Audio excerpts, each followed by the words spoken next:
Hi everyone! Today I'll be going over Chapter 10 of our Drugs and Behavior textbook titled Tobacco, and I'll be going over the first quarter of the chapter, which is roughly pages 219 to 224. So first I'll be going over the history of tobacco. Europeans were unaware of tobacco in 1492 when Christopher Columbus came to the New World. They initially thought the taste and smell of tobacco was disgusting. And tobacco didn't become popular anywhere in Europe until about 100 years later. Commercial importation of tobacco in Europe began around 1600. Native Americans used tobacco by putting it into reed tubes, lighting one end, and drinking the smoke. They would also roll tobacco leaves like a cigar and drink the smoke from stone or clay pipes. And they would use powdered tobacco, which was put into the mouth, or they would put it through the nose with a tube. And tobacco was also used to treat wounds, the tobacco leaves, and powdered tobacco was also used medicinally. Some other early medical uses of tobacco. Initially, the European medical establishment was hesitant about using tobacco medicinally, but after a few trials, recognition of tobacco grew during the mid-1500s in Europe. French physician Jean Nicot used it to cure Catherine de Medici's migraines, and she was the wife of French King Henry II. It was known as the holy plant and the plant against all evils, and French chemists isolated the active ingredient in 1828, and they called it nicotine. Sir Anthony Shute in the 16th century warned men and women against using tobacco if they wanted to have children. He was actually very ahead of his time, as today's studies have determined that tobacco does have adverse effects on the reproductive functioning in both men and women. And nicotine was gradually removed from medicine throughout the 18th and 19th centuries. Next, I'll talk about the spread of tobacco use. So there are more than 60 species of nicotine. The two big ones are Nicotiana tabacum, which is a large leaf species cultivated for smoking and chewing products. It's indigenous only to South America, so for over 100 years the Spanish had a monopoly on this type of nicotine. And then there's Nicotiana rustica, which is a much less desirable small leaf species, and it is not widely grown in the US. So settlers brought rustica seeds back to England, but it didn't grow well. Settlers in Virginia also tried to grow rustica, but it didn't grow well there either. But in 1612, John Rolfe got seeds from the Spanish tabacum species, and it grew very well within a colony in Virginia. And then by 1619, Virginia tobacco and Spanish tobacco were equally sold in London. Tobacco planting spread to Maryland, Massachusetts, and other colonies.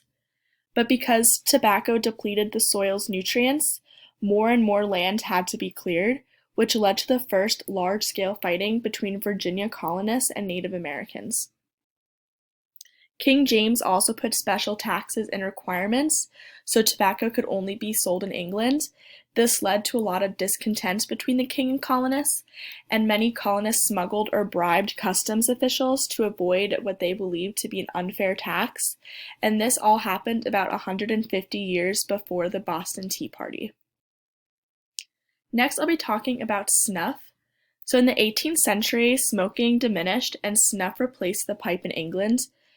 In the beginning of the century, upper class people were already committed to snuff, and then throughout the century, middle and lower class people switched to snuff as well.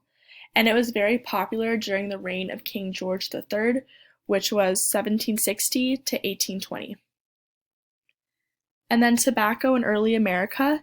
It played a very important role in the Revolutionary War because it was one of the only products France would lend the colonies money for. And after the war, Americans rejected snuff along with other British goods, so it wasn't very popular among Americans. And the new Congress placed a luxury tax on snuff in 1794. But chewing tobacco, it gradually increased in the US. In 1798, Boston forbade anyone from possessing a lighted pipe in public streets. This was due to fire hazards being a concern from smoking. It wasn't because of health concerns. So because of this ban on smoking in the streets, chewing tobacco became very popular.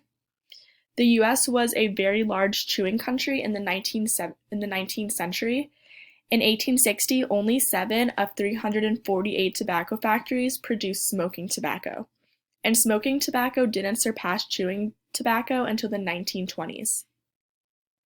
Cigars, though, were the transition from chewing to cigarettes.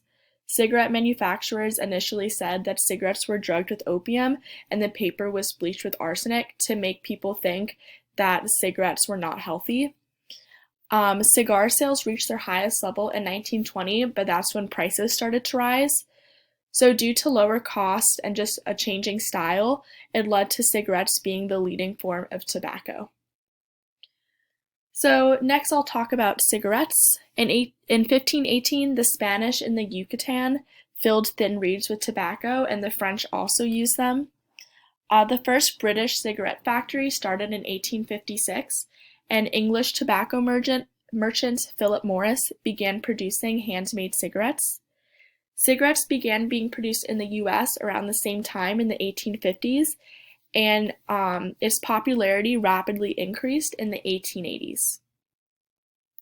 At the start of the 20th century, there was a preference for cigarettes with an aromatic component, which was found in Turkish tobacco. So Camels, which was a new cigarette brand at the time, in 1913, their cigarettes contained just a hint of Turkish tobacco. So the Camel brand basically capitalized on the lure of the East, while eliminating most of the imported tobacco and making prices lower.